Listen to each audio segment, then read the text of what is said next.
Everyone, at some point of his or her life, has dreamed of being somebody special, somebody big. Who hasn't fantasized about being the one who hits the game-winning homer? Who hasn't dreamed of being the homecoming queen? And how many times have you dreamed of being rich, or successful, or happy with your relationships? Often, you dream big dreams and have great aspirations. Unfortunately, your dreams remain just that, dreams. And your aspirations easily collect dust in your attic. This is a sad turn of events in your life. Instead of experiencing exciting adventures and self-actualization, you get caught up in the humdrum of living from day to day, just barely existing. But you know what? Life could be so much better, if only you learned to aim higher. The most common problem to setting goals is the word impossible. Most people get hung up thinking, I can't do this. It's too hard. It's too impossible. No one can do this. However, if everyone thought that, there would be no inventions, no innovations, and no breakthroughs in human accomplishment.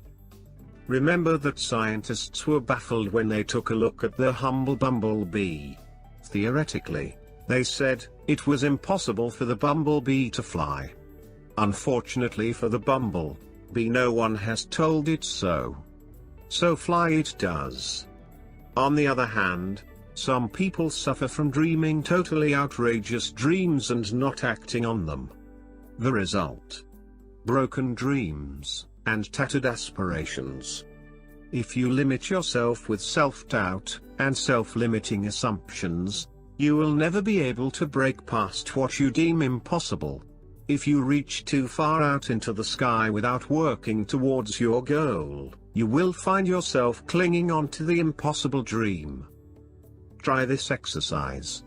Take a piece of paper and write down some goals in your life. Under one header, list down things you know you can do. Under another header, write the things you might be able to do. And under one more, list the things that are impossible for you to do. Now look at all the headers. Strive every day to accomplish the goals that are under things you know you can do. Check them when you are able to accomplish them. As you slowly are able to check all of your goals under that heading, try accomplishing the goals under the other header, the one that reads you might be able to do. As of the items you wrote under things I could do are accomplished, you can move the goals that are under things that are impossible for you to do to the list of things you might be able to do.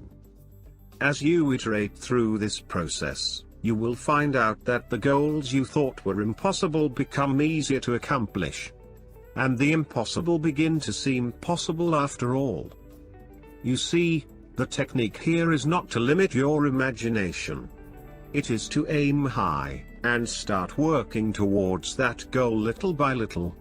However, it also is unwise to set a goal that is truly unrealistic.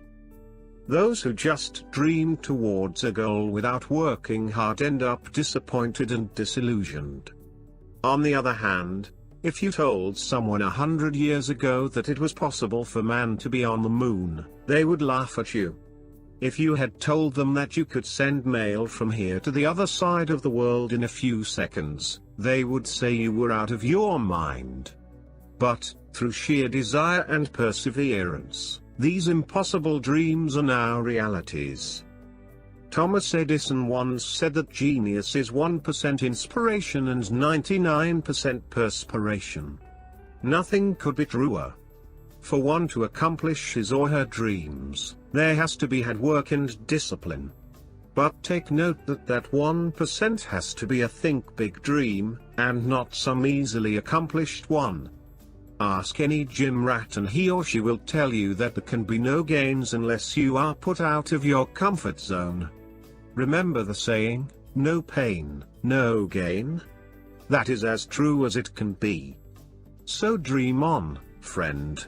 Don't get caught up with your perceived limitations. Think big and work hard to attain those dreams. As you step up the ladder of progress, you will just about find out that the impossible has just become a little bit more possible.